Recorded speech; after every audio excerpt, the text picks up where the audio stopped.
So as I mentioned, I'm really excited about this, and so as you may have noticed, I turned up early. I tend to turn up early when I'm excited about something, and it's funny, that's actually a lesson I learned quite early on in my career. Now, do you remember, think back a little while ago, and think back to your very first big career interview. I'll share with you a little story before we get to this. So think back to your very first career interview, the big one. So for me, it was for a graduate position with an organisation that I was quite keen to work for, and they sent me an email and it said, confirm that the interview, please arrive at, basically it's at 11 a.m. at 1 Prince Albert Drive, level 4.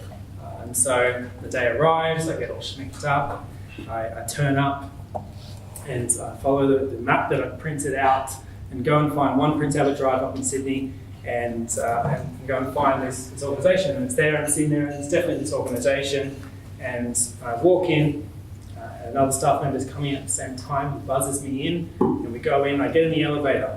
Jump in the elevator, doors open, the doors close. I say, okay, level 4. I look at the elevator buttons, and they go 1, 2, 3, 5.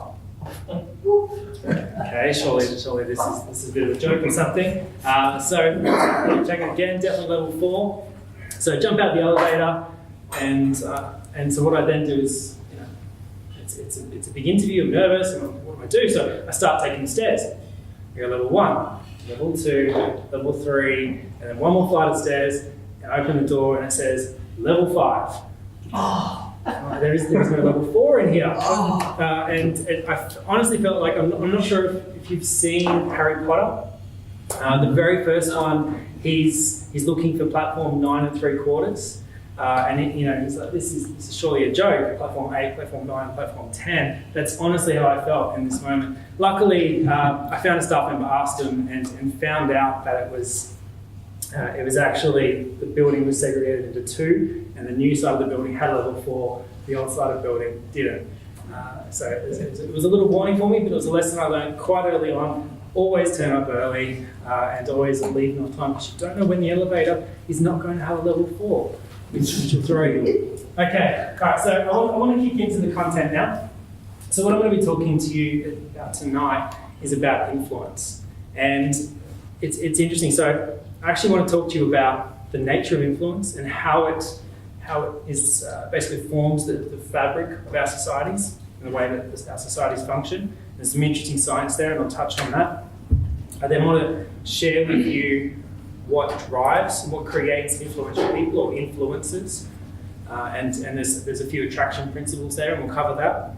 I then want to share with you a technique that each of you can start using immediately tonight or tomorrow or throughout over the next month, as you see fit, to start to build your own personal influence just a little bit more, something to keep in mind. And last, I want to share with you a technique that you can use as a club to rapidly accelerate the effectiveness of your community outreach and dramatically improve the results of your community outreach as well by targeting the right people. So that's what I'm looking to cover. I'm being fairly ambitious with my content tonight. I've been given 20 minutes. Every time I've run this, it's come in at 22, so hopefully that's okay. And that's what I'm trying to cover, because I want to give you as much value tonight as I absolutely can. Okay, so to kick off, I actually want to do a bit of an activity with each of you. So I'm going to hand out some sheets and there's some pens just there as well. And you'll see on these sheets, do you want to maybe take one, pass it around? Pass it around and great. There'll be a few extras. And so that sheet, the first half of it, you'll see in it, it says during the talk and ask 2 questions. But I'll read them out so you guys can come up with them as well. And then it says an after the talk section, and that's basically a feedback form for you guys to fill out, and I'll collect from you afterwards so that I can refine my content and refine my approach even further. Do we have pens? I did bring some pens. Does anyone need? who doesn't have one? I've brought some. There you go. So another package of leader. Does anybody else need a pen? Yes, thanks. Yeah, cool. Awesome. Okay, so you'll see here, and this is the activity. The first question that I'm asking here, and what I want you to think about, and I won't give you very long, because, as I said, 20 minutes is a lot of content I'm trying to get through, is who out of the people that you know would you consider influential? What, in this room or? Just in your social, your own social network. So I'm not talking about the movie stars that you're seeing on the screen every night, or I'm not talking about the politicians, unless of course you are having lunch with the politicians every week. Who that you know would you personally consider influential? And the second question is why? What is it about them that draws you to them? What is it about them that you feel creates that influence? So I'll give you all 15 to 20 seconds to think about it. Pop your ideas down. The idea is that it's meant to be gut feel, fairly quick. So go for it now. I'm going to quickly scribble something on the board while you do so. And then I will be asking for a couple of volunteers to share.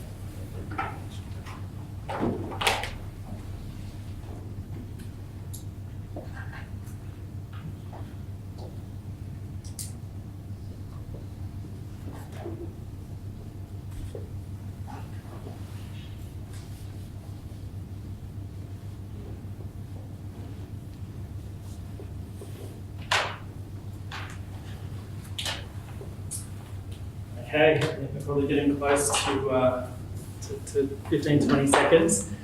Who would be happy to volunteer their answer for me? Now, you don't have to actually tell me the name, just tell me your relationship with them.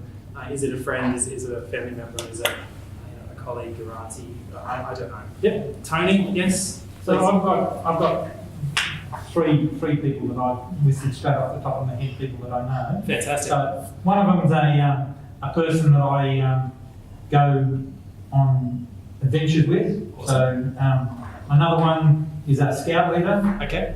And another one is a lion. Okay. Excellent. And I think the reason that I think the reason that they're influential is because A, they're charismatic, Mm-hmm. and B, they actively do things. Yep. So, and they get other people to do things. Yes. And so they've got this unique personality, skill set there that actually drives action and drives people around them. And how do you feel when you're in their presence? Typically, I mean, people are imperfect, but typically, what's the feeling you have when you're around? I tend to feel motivated by them. Yeah, fantastic, excellent. I need one more volunteer, please. Yeah. They're just a general friend that I have. Okay. That I've known for probably 15 to 20 years. Mm-hmm. It's just his general knowledge in things that you can have a discussion with him, and his general knowledge on most subjects is quite good. And I just find that you can go places with him, and you've always got that confidence of he knows what's going on, where to go, what to do. That just makes life easy for everybody. Yes. And I guess I'm guessing the answer to this, but how do you feel when you're around him?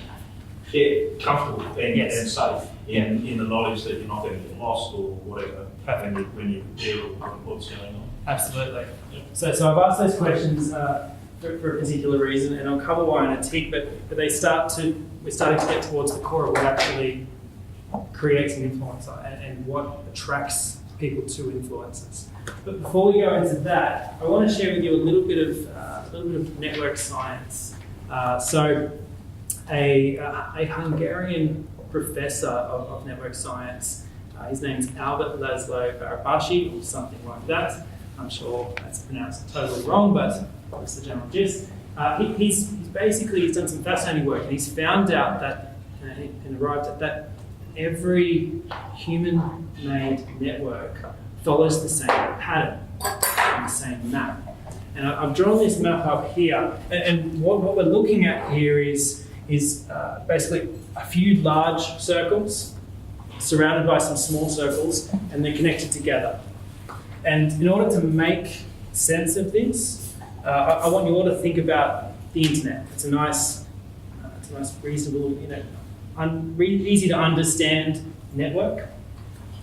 So I want to think about the internet, and the size of the circles, actually before that, each of the circles here represent a website. And the size of the circle represents the number of links to other websites. So the more links that website has, it gets a bigger circle in this diagram. So I want to put a couple of names to this, and I'll ask you guys. The biggest circle here, I mean, it's a demonstrative diagram, but what website do we think should be the biggest circle here? Google. Yeah, exactly. Absolutely. I'm yet to run a session that someone doesn't say Google for the biggest one there, so that's good. The second biggest here, what's another website that has tons of links out? eBay. eBay, yep, lovely. And number 3, our third biggest circle. Yahoo. Westpac. Yahoo, yeah, we'll go Yahoo. That'll be good. And then these smaller circles, they represent the other websites. So this is typically your company websites, it could be the Alliance website, it could be personal blogs, things like that. And this pattern is actually how every network, every human created network is represented and how it happens. So you tend to have these large circles, these hubs, where they account for a largely disproportionate number of linkages to other elements. And the interesting thing is, if I remove these titles, this diagram is the same way that our society functions. And what we have is we have people that are our connection hubs, as well as others that I guess the everyday man, the everyday man and woman that are our nodes. And so what these connection hubs likely are our influencers. So leveraging these examples here to put some new labels. We've got the Lions member that Tony mentioned, for example, and we've got the man that knows everything. The man that always has plenty of knowledge. The knowledge man, I'll call him. And then let's assume that you're all reasonably influential as well. We'll pop you here. And this now becomes a map for our societies, because it functions the same way. And this is all well and good. But how do we use it? And this is what I want to then spend the next little while on. So what drives people to be attracted to connect to these hubs, these connection hubs, these influences in our societies? And I've found, so I've been changing businesses for almost 10 years now, and I've personally found that there are 3 drivers here. And you'll have to forgive my writing. I probably should have been a doctor with the way that I scroll, but I didn't. I went into business instead. So the first one that I found is a uniqueness. These people tend to have a uniqueness about them, and it doesn't have to be, 1 in a billion uniqueness, but they tend to need to have something a little bit special. And everyone has something a little bit special about them. So what differs with these people is that they are willing to share it again and again and again. So in these examples earlier, there was as a scout leader, that is someone that probably has some natural leadership ability and is putting themselves in a position of leadership. But they're doing that and they're willing to share those abilities. Similarly, with the man with plenty of common knowledge, they're willing to share that again and again. So that's the first thing that I found that attracts people. The second thing is these people tend to be what I call information brokers. And this is not just information, this is people as well. So they tend to have an ability to connect people together or connect people with information they wouldn't otherwise have. So they're actually performing this role as a hub, connecting people to other people that they think would be beneficial, or going, oh, hey, I knew about this piece of information, I will connect you in there. And that creates that attraction as well. The interesting thing about this The second point is that it actually creates momentum, an influential momentum, because as your influence increases and you start to get greater, basically, connections throughout, you're able to do that more and more. So it then creates more influence, and it's this lovely influence cycle there. The third point that I want to share is what I call a feel-good factor, or a positive contagion. So this is the reason why I asked that question earlier around how do you feel around them. People that are influential, and these influencers, they tend to have a contagious feeling on those around them. And it tends to be a positive feeling. And it doesn't have to be happy, it doesn't have to be fun, it doesn't have to be laughing all the time. It could be a feeling of safety, it could be a feeling of confidence, it could be a feeling of being valued or appreciated. Or maybe you're inspired because they have a vision and you want to go on that journey with them. They're all that.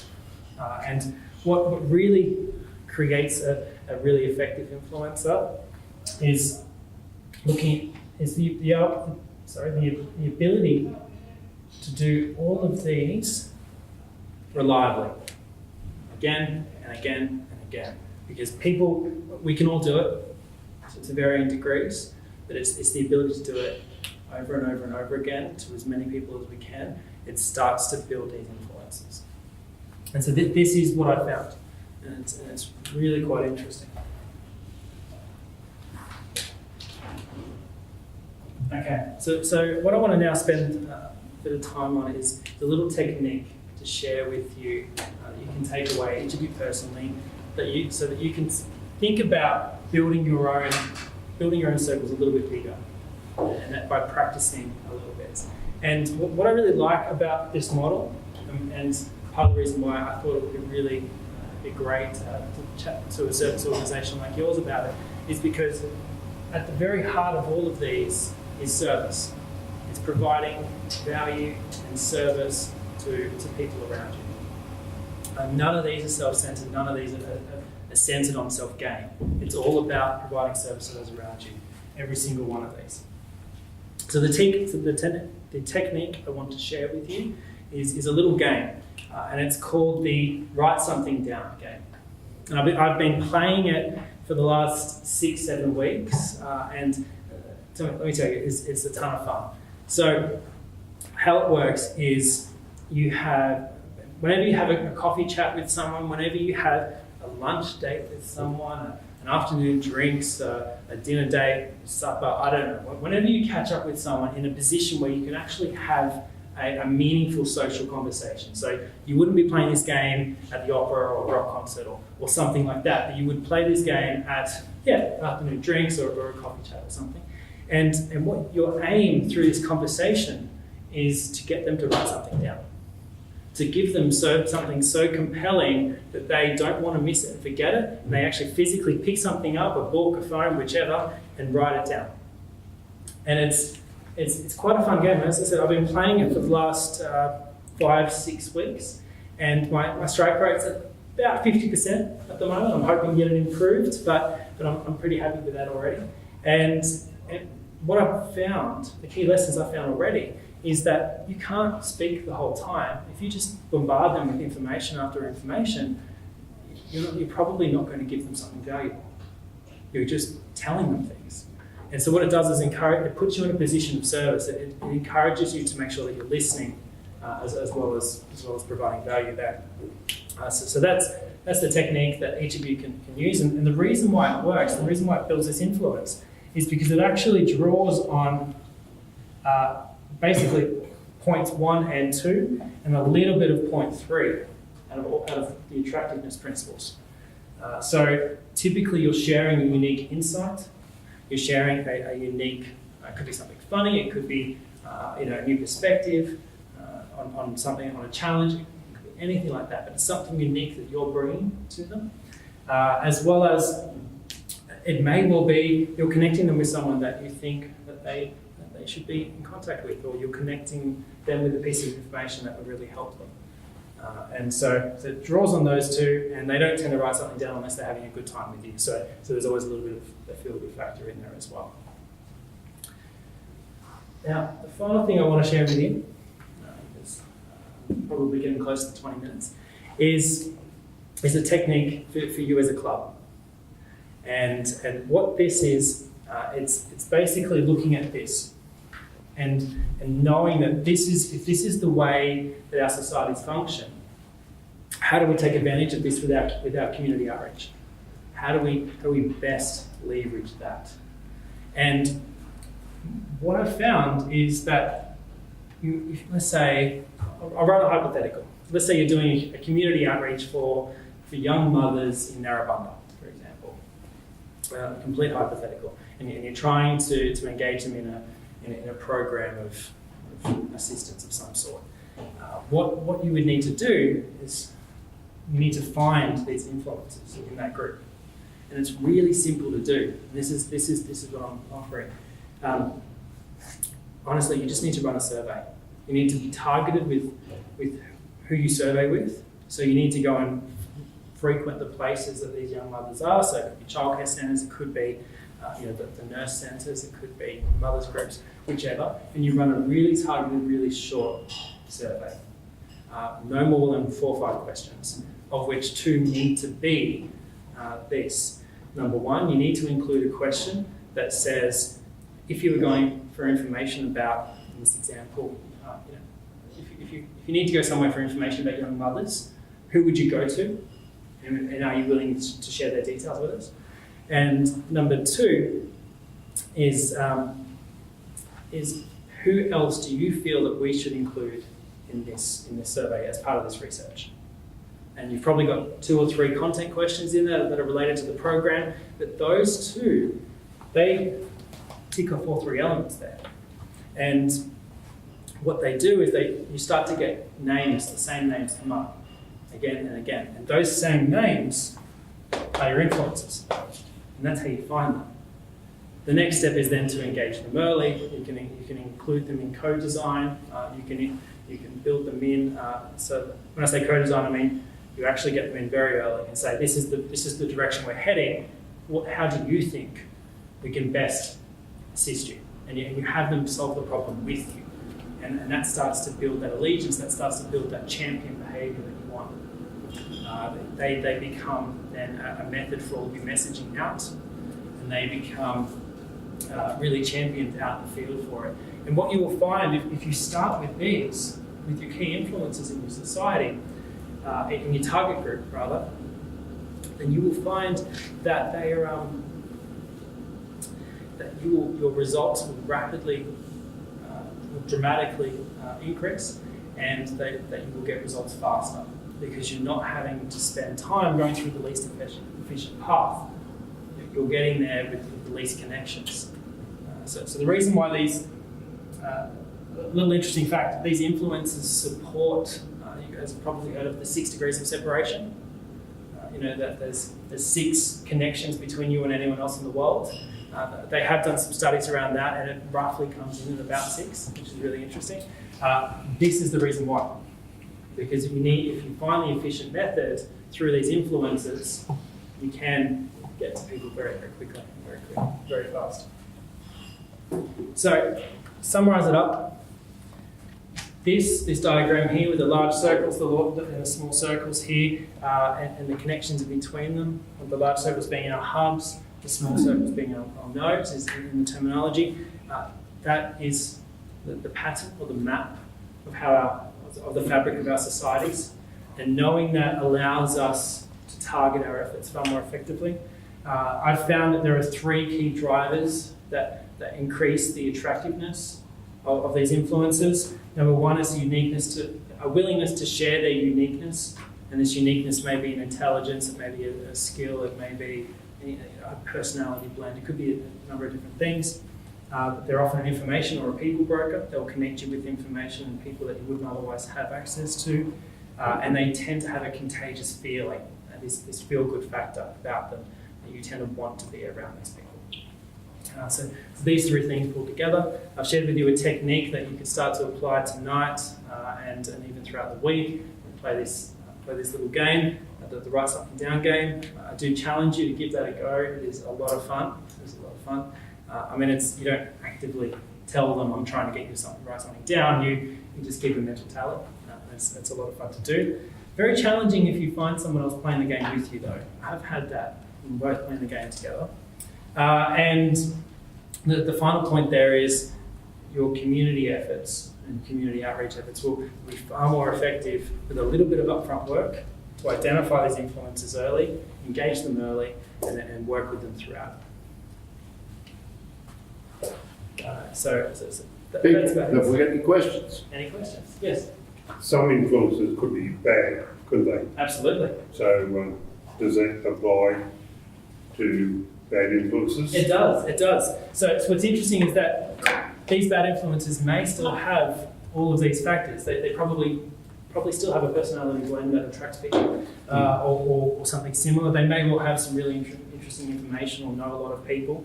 And they may make people feel good. So I've been changing organisations for quite a while, and these bad influences, these pockets of resistance when you're trying to change an organisation, they occur all the time. And basically, they do make the people around them feel better. So if you're trying to change an organisation, people don't naturally want to change. There's no real desire there to do so. And so if you've got one of these, what you would call a bad influencer, they're making the people around them feel good about not wanting to change. They're reaffirming them, they're helping them feel a little bit safe about that. So yes, absolutely it does apply to them. But then there are techniques, and I've got a few other models that I won't cover tonight, around how you can then bring them on the journey with you. So there's basically a few parts and steps you can do and techniques in that place. But yes. Yeah. Any others? No. Excellent. So in front of each of you, you would have filled out the during the talk section. I've got an after the talk section on there as well. I'd really appreciate if you filled that out and any feedback. Simply, it allows me to refine my content, refine my approach as well. So any and all feedback would be great. I'll collect them afterwards. Thank you. Thank you. We would like to present you with a couple of Beautiful. Thank you so much. Thank you. And thank you for That's a pleasure. Thank you very much. Thank you.